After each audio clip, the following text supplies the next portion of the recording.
Break के बाद एक बार फिर आप सभी का स्वागत है। आज समाधान में चर्चा हम कर रहे हैं कि क्या वास्तव में कैपिटल पनिशमेंट दी जानी चाहिए। हालांकि बहुत कम ऐसे मामले सामने आते हैं जब व्यवहार में कैपिटल पनिशमेंट दी जाती है, लेकिन सवाल तभी पैदा होता है कि जब हम वास्तव में कैपिटल पनिशमेंट दे ही नहीं पा रहे हैं तो ऐसी सजा का मतलब भी क्या है।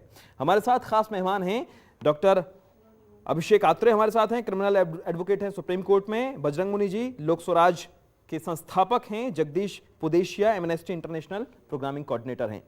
जगदीश पुदेशिया जी, क्या यह भी एक आधार है आपके यहाँ कि जो चीज आप इंप्लीमेंट ही नहीं कर पा रहे तो ढूंढने से क्या फायदा? नहीं, इम्प्लीमेंट करने की कोशिश करी जा रही है। देयर आर सिस्टम, कई कंट्री में ऐसे सिस्टम है, नहीं मानते उनको। लोगों की मानसिकता बदलनी पड़ेगी। इसमें बहुत कुछ बातें हैं जिन जो आड़े आ रही हैं इनको करने में। जल्लाद ढूंढने पड़ते हैं। अब जब किसी को फांसी दी जाती है तो जल्लाद ढूंढने पड़ते हैं, हिस्ट्री निकाली जाती है। रांची की उस जेल से रस्सी बन के आएगी तो देखा जाता है वो रस्सी बनाने वाला है या नहीं है। यहाँ के सिस्टम इतना टूट गया है। नहीं, हिंदुस्तान में ये भी हुआ, वो जल्लाद खुद राजी नहीं था फांसी देने को। हाँ, तो इसीलिए तो मैं कहा कि अगर जल्लाद नहीं मिलते हैं तो चौक पर खड़ा करके उसको गोली मार दीजिए, झंझट खत्म हो गई। जल्लाद अच्छा, बजरंग मुनि जी की इस बात पे भी थोड़ा डिबेट कर लेते हैं। चौक पर खड़ा कर देकर मारने की बात से बहुत सारे लोगों को सुकून जरूर मिल सकता है। कसाब ने जिन जिन के परिवारों को उजाड़ा उन्हें सुकून जरूर मिल सकता है, लेकिन क्या ये ठीक है? अल्टीमेटली हमारा पर्पस क्या है उसे सजा देने का? कि उसने इतना जघन्य काम किया है कि उसे जिंदा रहने का हक नहीं है, इसलिए हम उसे सजा देते हैं। मैसेज तो तब भी जाता है कि हाँ उसे फांसी हो गई, पता तो सबको चल रहा है। उसके लिए जरूरी नहीं है कि हम खड़ा करके चौराहे पे फांसी दें उसको। अगर हम 5 आदमी को दे ही दिए, 5 आदमी को, और समाज में अगर मान लीजिए अच्छा मैसेज गया तो 5 आदमी को, चाहे आप उसको कोठरी के अंदर फांसी दे दिए चाहे चौक पर दे दिए, तो वो फांसी चढ़ने वाले का क्या बिगड़ गया? उस पे एक चीज और, अभी अफजल गुरु, समाज के लोग जब देखेंगे फर्क कितना पड़ता है ये मैं बता रहा हूं। आज अभी कुछ दिन पहले इन दो फांसी को छोड़ दी जाए, इससे पहले जो फांसी दी गई थी वो धनंजय को दी गई थी। उस समय कई दिन तक खबरें आई थी कि वो फांसी की खबरें पढ़ के, क्योंकि बहुत सालों बाद फांसी दी गई थी, कई बच्चों ने फांसी लगा ली थी। अच्छा, लगा लिए होंगे वो 2-4, अगर और अगर 2-4 लगा लें तो लगा लेना। हम नहीं, उसका एक बैड इफेक्ट और हो सकता है बैड इफेक्ट पड़ेगा कि पब्लिक मॉब इकट्ठा हो जाता है कई बार। जैसे अफजल गुरु को लेके श्रीनगर में डिमांड चल रही है, उसकी बॉडी लाओ। उसकी बॉडी का करना क्या है? एक मोबिलाइज करना है पब्लिक को इंडिया के अगेंस्ट। तो उसका एडवर्स इफेक्ट और शुरू हो जाएंगे अगर उन्हें चौराहे पे फांसी देनी शुरू कर दी तो। उस समय पब्लिक को कैसे क्राइम कैसे रुकेगा, ये क्यों नहीं दोनों आदमी बताते हैं? ये फांसी नहीं होनी चाहिए, दंड नहीं होना चाहिए। दया तो खूब आ रही है, लेकिन न्याय की बात क्यों नहीं कर रहे हैं? प्रश्न ये उठता है कि हीनियस क्राइम रोकने के लिए क्या किया जाए? कोई दंड नहीं दिया जाए, कैसे हीनियस क्राइम नहीं रुका है, लेकिन हम समाज में रह रहे हैं, अगर हम सभ्य हैं तो बर्बाद होनी चाहिए होगा। हमारा तो सिर्फ डेथ पेनल्टी को लेकर वो है, death penalty should not be. Sir, Om Prakash Chautala ji और उनके परिवार अभी जेल में हैं, तिहाड़ में हैं। बढ़िया सी बैरक बनाई गई है उनके लिए, उन्होंने भी क्राइम किया है। अगर गबन है वो क्राइम नहीं है, वो सिख। अगर आप कहेंगे तो हरियाणा में लोग आ जाएंगे आपको और मेरे इस शो को, जितने करप्ट लोग हैं सारे मेंटली सिक हो गए। आप ओम प्रकाश चौटाला की बात कर रहे हैं। मैं 18 महीना जेल में रह के आया तो कौन सा सुधर गया? मैं तो जेल से आने के बाद और ज्यादा अग्रेसिव हो गया, तो कौन सा सुधर गया? 18 महीने तो रह के आया हूँ। वहां भी बता दिए किस आरोप में आप जेल में होके आए थे? हाँ, तो मैं भी वहां जा करके और क्लर्क का काम किया हूँ मीसा में। इंदिरा गांधी ने जब हमको सुधार गृह में भेजा था 18 महीने, तो 18 महीना वहां क्लर्क का काम करके आया हूँ, सब कुछ करके आया हूँ वहां पे। और जिस दिन निकला उसी दिन इंदिरा गांधी मुर्दाबाद फिर नारा लगाने लग गया। कौन सा सुधार वहां पर हो गया? ये जेल वेल कहीं कहाँ सुधार हो रहा है जेल में? अच्छा, जेल में भेजने का जो उद्देश्य होता है वो सुधारना होता है, सजा देना होता है? ये तो सबको पता है कि रिफॉर्म के लिए भेजा जाता है जेल के अंदर। सिर्फ रिफॉर्म के लिए तो सजा सारे हिंदुस्तान में आजकल मॉडल जेल है तिहाड़, जहाँ जितने भी काम आध्यात्मिक से लेके योगा से लेके जेलियों को सुधारने का काम है। बजरंग मुनि जी, आप बताइए, अभी सवाल ये उठाया था कि हम जेल भेजते क्यों हैं?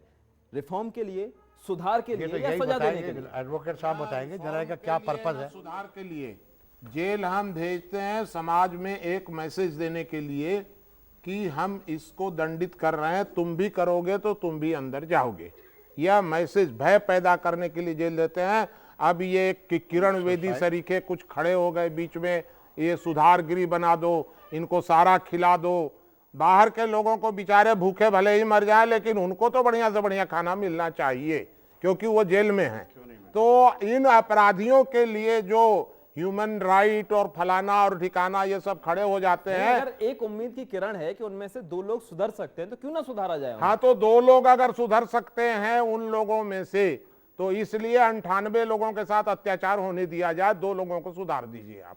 तो मेरा ये कहना है कि उस तरह से नहीं होगा। 2 लोगों के लिए पूरे 98 को तो नहीं छोड़ा जा सकता ना। हाँ, यही तो मैं भी कह रहा हूँ कि 2 लोग 2 के लिए कैसे छोड़ा कैसे जाए। बचाएंगे हम? जनता जनार्दन भी है हमारे साथ और सीधे उनको जोड़ते हैं शो से। तमाम लोग हैं, सवाल पैनल से जो करना चाहें हाथ उठाएं और फिर सवाल करें।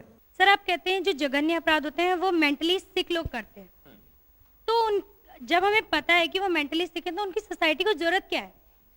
क्यों नहीं दी जाए उन्हें कैपिटल पनिशमेंट? सोसाइटी से तो उनको अलग कर ही देते हैं ना। आप जेल में भेज दिया तो सोसाइटी से तो अलग कर दिया ना उनको आपने। तो सोसाइटी से अलग होके भी अगर वो वहां से भी उनका माइंड वैसे ही विस्फोटक है, वो वहां बैठ के भी बहुत कुछ सुधार की करते हैं। गुंजाइश होती है हर जो इंसान में। जेल में सुरंगें खोदने की आए दिन हम न्यूज पढ़ते हैं सर, अगर उनका माइंड स्टॉप हो जाए तो वो सब खत्म हो जाएगा शायद। लेकिन नहीं, सर, सुधार की गुंजाइश हर एक में होती है। सर, अगर सुधार की गुंजाइश आप है, बताओ, मान रही हूँ मैं आपकी बात, जो लेकिन क्राइम करते सोसाइटी पे क्या हैं इफेक्ट उनकी पड़ता है? मानसिकता को आप देखो किसी और कभी। का सवाल क्राइम है? मेरा ये प्रश्न सर आपसे है। आई थिंक जब लॉ के स्पेशलिस्ट हैं तो मैं आपसे जरूर जानना चाहूँगा कि आई थिंक कोई ना कोई तुलनात्मक रूप से अध्ययन जरूर किया गया होगा कि हम जब सख्त कहीं पे कानून है और सख्त सजा देते हैं, क्या वहाँ क्राइम रेट घटता है? दूसरी जगह ये कि हम जहाँ पे सख्त नहीं है सुधारात्मक लेके जा रहे हैं, क्या वहाँ पे क्राइम रेट घटता है? मेरा तो अपना मानना है कि जिससे भी क्राइम रेट घट रहा हो उसको मानना चाहिए। आपका क्या ओपिनियन? बिल्कुल सही बात है। हमें हर तरह से सोसाइटी में सुधार करने के प्रयास करने पड़ते हैं। सिर्फ एक चीज़ को लेके हम नहीं चल सकते कि कैपिटल पनिशमेंट देना चाहिए या नहीं देना चाहिए। हमें साथ साथ अपने लीगल सिस्टम को भी मजबूत बनाना पड़ता है। रोज़ रोज़ जो अमेंडमेंट्स होते हैं वो हम अपनी गलतियों को सुधार करने के लिए अमेंडमेंट्स किए जाते हैं। अभी इस पिछले महीने भी क्रिमिनल लॉ में अमेंडमेंट हुए हैं और लगभग हर 2-3 साल बाद हम रिव्यू करते रहते हैं कहाँ कहाँ कमियां आ रही हैं, कौन कौन से नए लॉज बनने रहते हैं। हमारी प्रायोरिटी क्या है? हम एक लगातार करप्शन फ्री रिव्यू करते रहते हैं। एक अपराध मुक्त समाज, या फिर सिर्फ ये कि कैपिटल पनिशमेंट नहीं होना चाहिए? अपराध मुक्त समाज कभी हो नहीं सकता, ना कभी हुआ है, न किसी युग में भी नहीं था, आगे भी नहीं होगा। ये बात मुझे बिल्कुल वैसी लग रही है। पड़ेंगे अब दूसरा सवाल ये होता है और उसके लिए सजा है। हम ये कहते हैं डेथ पेनल्टी के ऊपर हमारा ऑब्जेक्शन है। किसी की जान लेना, अगर ये बात स्वीकार कर ही ली जाए कि अपराध मुक्त समाज हो नहीं सकता, तो फिर क्यों इतनी मेहनत करके धन कमाया जाए? क्यों ना जाके डकैती डाली जाए सीधे? क्यों इतने कानून बनाए जाए? फिर कानून बनाने से फिर कानून की जरूरत क्या है? फिर सामाजिकता की जरूरत क्या है? फिर हमें सुसंस्कृत होने की जरूरत क्या है? लेकिन क्या कानून बनाने से डकैतियां रुक गई? क्या कानून बनाने से कोई अपराध रुका? क्या वास्तव में बिल्कुल नहीं रुके? और बहुत अपराध रुकते आप हैं। बताइए। ऐसी गलत बात है कि क्या अपराध रुक गए। कुछ लोग जो नहीं सुधर पाते वो मौका पाके करते हैं, लेकिन उन्हें सजा भी हाथ के हाथ पकड़ के जेल में डाल दिया जाता है और मिल जाती है, और उससे काफी अपराध रुकते हैं। अभी ये कहना हैदराबाद गलत है कि में अपराध ओवैसी साहब ने नहीं कहा रुके। था, अगर हम कानून हैदराबाद में सिस्टम को ओवैसी पूरा साहब ने हटा कहा था दें, कि वो 5 मिनट के लिए आप सब कुछ बंद कर दीजिए, फिर हम दिखाएंगे क्या कर सकते हैं। तो उन्हें एक डर है ना कि 5 मिनट के लिए वो सिस्टम हटाना पड़ेगा। उस सिस्टम का शेल्टर है, तब वो अपराधी कुछ लोग जो हैं वो अपराध नहीं करते। हाँ, बहुत सारे लोग हैं जो इसी वजह से अपराध नहीं करते। हमें पकड़ने का मन में कुछ लोगों को तो डर होता ही है ना। मैं और लोगों से चाहता हूं कि वो कुछ प्रश्न करना चाहें। ये कि अगर उन्हें फांसी दे दी जाए तो दोबारा रेप नहीं होगा। इसकी क्या गारंटी? वो तो नहीं करेगा ना, कम से कम। नहीं, छोड़ने के लिए नहीं कह रहा हूँ, सजा होनी चाहिए, लेकिन अगर फांसी की सजा होगी तो इसमें शायद अगर ऐसा कानून बनता है, शायद कुछ लोग डर जाएं, दोबारा ये काम ना करें। इससे बेगुनाह भी मारे जाएंगे। नहीं मारे जाएंगे। ये बिल्कुल सही मैंने कह रहे वो हैं। ये प्रश्न अभी जस्टिस वर्मा की जब मीटिंग और कमेटी के ड्राफ्ट कर रहे थे उस वक्त भी उठा था। Justice Verma, I was there, वहाँ जो जस्टिस लेकिन वर्मा हमारे के- पास एक भी उदाहरण ऐसा और नहीं है। उसमें मैं एक छोटा सा एग्जांपल देना चाहता हूँ। ये जो इन्होंने कही ना, बेगुनाह कोई नहीं फंसेगा। एक भी जिस ऐसा उदाहरण है नहीं हमारे सामने अभी एक तक। भी एग्जांपल नहीं है पिछले 60 साल के पिछले इतिहास 10 में।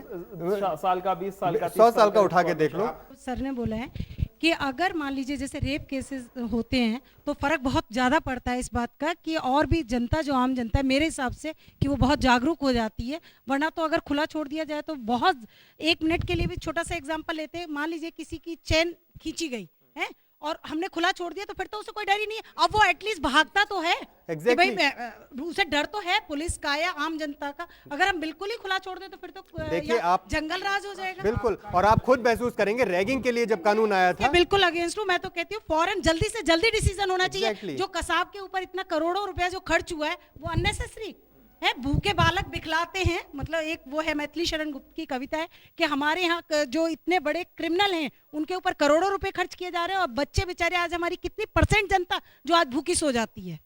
तो सर मैं तो थोड़ा सा आपके question I am not satisfied. न्यायपालिका एक तरह से एपीजे अब्दुल कलाम के खिलाफ भी वारंट निकाल देती है। वो भ्रष्टाचार में पूरी तरह से धसी हुई है। उसके सुप्रीम कोर्ट के जो जज हैं उन पर भी एलिगेशन लगते हैं। माने ऐसे में वो कैसे कह सकती है कि वो डेथ पेनल्टी में एरर नहीं कर सकती?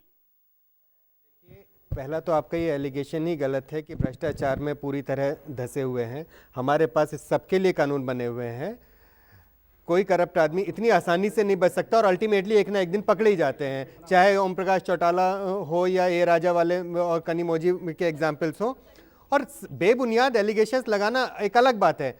जहाँ तक एरर की बात है, डॉक्टर एपीजे अब्दुल कलाम के खिलाफ वारंट निकलने की बात है, उसमें बता दूं किसी ने एक कंप्लेंट मजिस्ट्रेट पे फाइल की, उसमें सर्विस को दिखा के और वारंट इश्यू करा लिए कि सर्विस नहीं हो पाई, इसलिए वो एक प्रोसीजर है लेकिन एग्जीक्यूट तो नहीं हो पाया ना।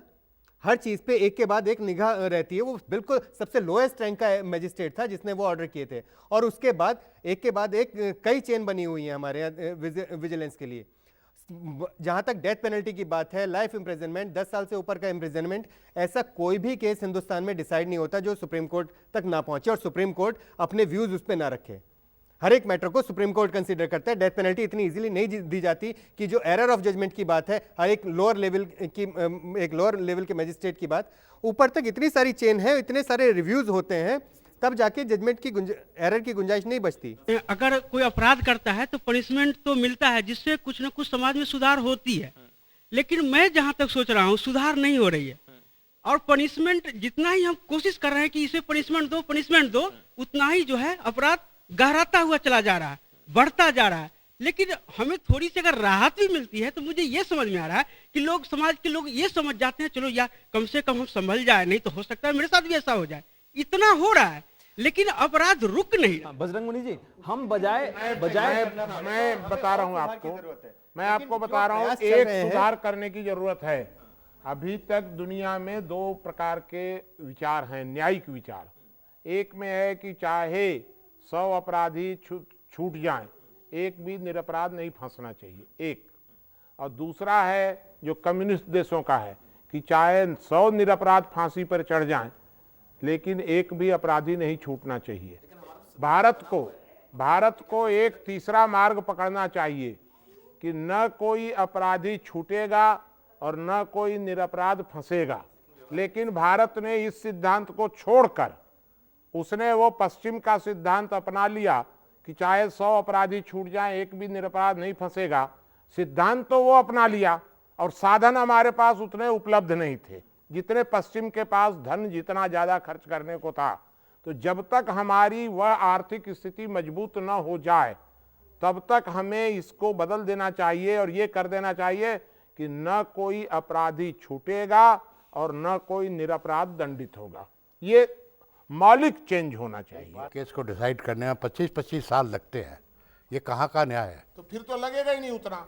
जब आपका ये जो सिद्धांत यदि आप बदल देंगे तो 2 वर्ष में मैंने केस डिसाइड हो जाएगा। छोटे-छोटे 25 केस साल इसलिए लगते हैं, चल रहे हैं 20 सिस्टम को टाइम पीरियड को रिड्यूस करने के लिए। लेकिन चूंकि हमारी पॉपुलेशन इतनी है और क्राइम हो इस रेट पे रहे और हमारी पावर का हाँ, एक हाँ, व्यक्ति अगर 16 साल 15 साल 14 साल जेल में रहता है, एक व्यक्ति 14 साल तक जेल में रहता है और उसके बाद उसे बेगुनाह साबित कर दिया जाता है, तब तो उसके ह्यूमन राइट की बात आती है ना सामने। ऐसे मसले आते हैं।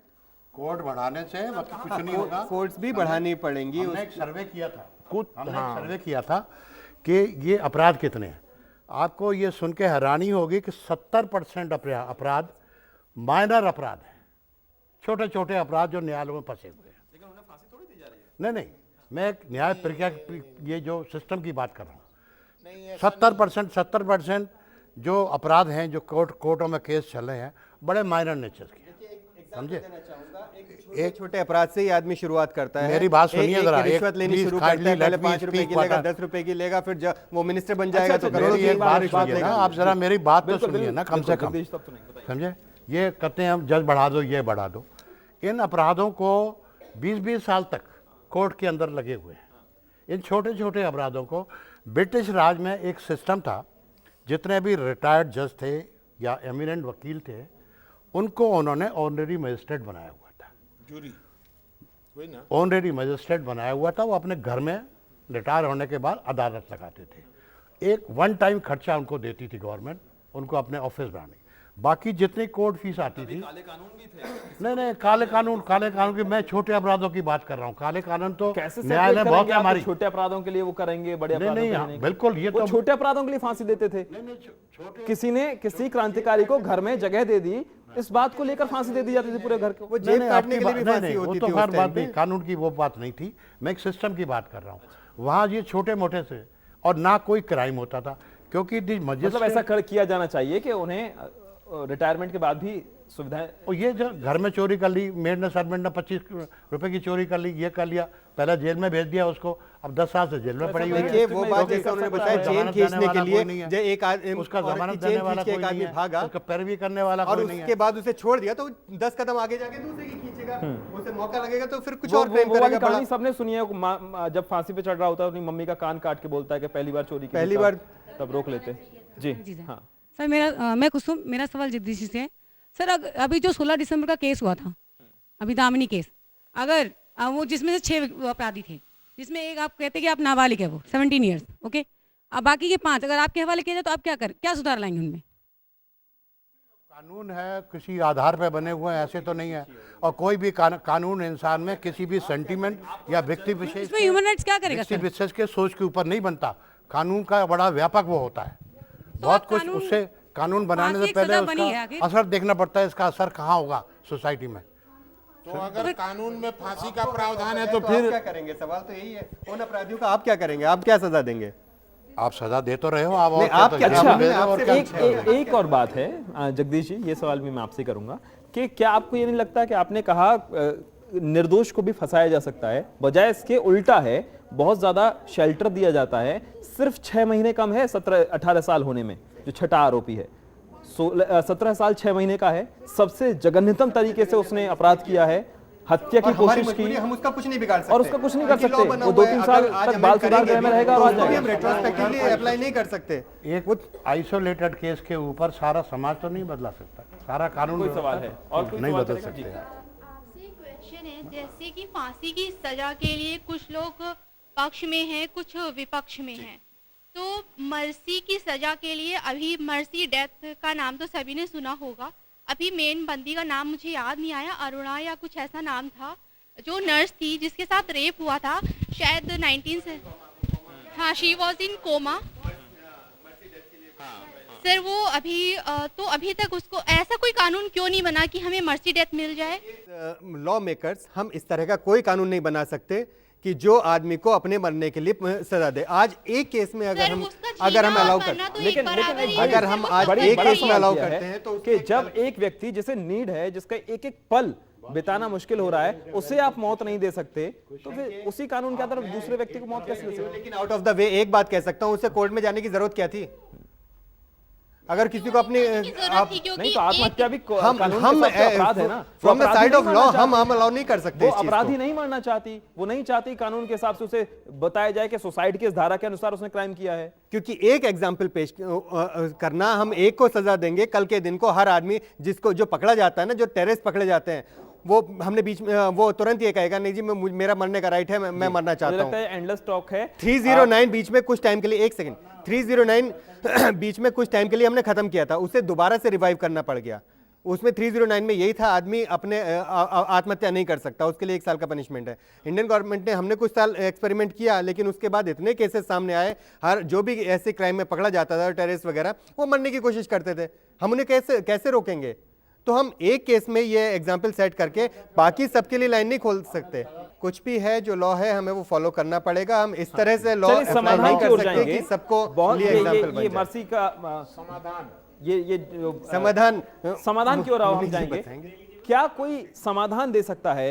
जनता जनार्दन में से क्या करना चाहिए? क्या किसी के पास कोई समाधान है या अपने विशेषज्ञों के पास करें? जल्दी से बताइएगा जी। लीना मेरा नाम है। जो शास्त्रों में लिखा है वो ये लिखा है कि सारे अपराधों की जननी जो है वो है नशा। सारे अपराधों की जननी। अगर हमारी गवर्नमेंट, जैसे हरियाणा वगैरह में हुआ था पहले कि शराब वगैरह पे रोक लग गई थी और अब उसी को अलाउ कर दिया, तो मेरे हिसाब से अगर इन चीज़ों पे अगर रोक लगती है तो काफ़ी हद तक सुधार हो सकता है। इसके लिए पीछे बहुत सारे श्लोक वगैरह भी हैं जिनके लिए टाइम चाहिए और हम डिस्कस कर सकते हैं। बहुत सारे लोग भूखे मर जाते हैं, वो भी हत्या है। सरकार अपनी जिम्मेदारी नहीं निभा पाती है, लेकिन वो नहीं देखता कोई समाधान। अब मैं चाहूँ जी, कोई समाधान देना चाहेंगी? उम्र नहीं होती। आप 17, उसको 6 महीने रह गए, उसको अलग रखा जा रहा है, तो मेरे हिसाब से अपराध की कोई उम्र नहीं होती। अगर समाधान यही है कि इसमें लिमिटेशन ना रखी जाए। जैसे अब हम पाश्चात्य अपराध वहाँ पे 15 ईयर्स बाद एडल्ट मिल जाती है, तो यहाँ पे क्यों नहीं? चीज़ मेरा थोड़ा अधूरा रह गया था, इसको देख के मेरे को याद आया, कुसुम मेरी स्टूडेंट है, कि जो दामनी वाला केस हुआ है उसमें जो 6 लोग थे और सारे के सारे नशे में थे, है ना सब। उसके मतलब मैंने अपने जो श्लोक का जो मेरा मीनिंग है वो मैं बताना चाहती हूँ कि शायद अगर ऐसा ना होता तो आदमी इतना होश हवास ना खोता और ये अपराध शायद ना होता। तरीके से लॉ इतनी स्ट्रांग हो कि हर छोटे से छोटे क्राइम के लिए भी पनिशमेंट मिलनी चाहिए। जमानत वगैरह का प्रावधान बिल्कुल नहीं होना चाहिए। बेसिकली ये देखा जाता है कि जब भी किसी मर्डर में एक मर्डर केस में पकड़ा जाता है वो जमानत के लिए जगदीश बाहर जी, आता मनोज है शर्मा और जी सारे विटनेस, बहुत चर्चित सारे केस है, एविडेंस वो जेसिका लाल हत्याकांड सबसे पहले बहुत तो चर्चा लॉ में हमारा रहा। इतना स्ट्रांग जमानत पर होना रिहा होकर आए चाहिए, हमारी पुलिस कि फोर्स इतनी माता के स्टेबल होनी बीमार चाहिए। हैं वहां आना है, उसके बाद बिल्कुल फिर सर, उसी तरह के प्रयास में पकड़े हिसाब से गए। हमारे शायद कुछ सर मैं समाधान क्या एक सुझाव है और जो मुझे समझ में आया कि जेरमी बेंथम एक पॉलिटिकल थिंकर हुए हैं और जिन्होंने कहा था कि अधिकतम लोगों का अधिकतम सुख का उन्होंने एक सिद्धांत दिया था और उसमें यही चीज़ है कि हमें उसी ट्रेंड को और उसी चीज़ को पालन करना चाहिए, उसी की तरफ बहना चाहिए जिससे मैक्सिमम लोगों का हैप्पीनेस होना चाहिए, ना कि उससे कम से कम लोगों का। मुझे आज तक ये समझ में नहीं आया फांसी की सजा के पीछे इसको ना दिया जाए। इसके मुझे नहीं लगता यहाँ जितने लोग बैठे कोई भी कहेगा कि फांसी की सजा मत दो। अगर उसका अपराध है, इंटेंसिटी है, और मुझे लगता है क्लास में एक छोटा सा बच्चा एक छोटी सी गलती है हम तमाचा मारते हैं।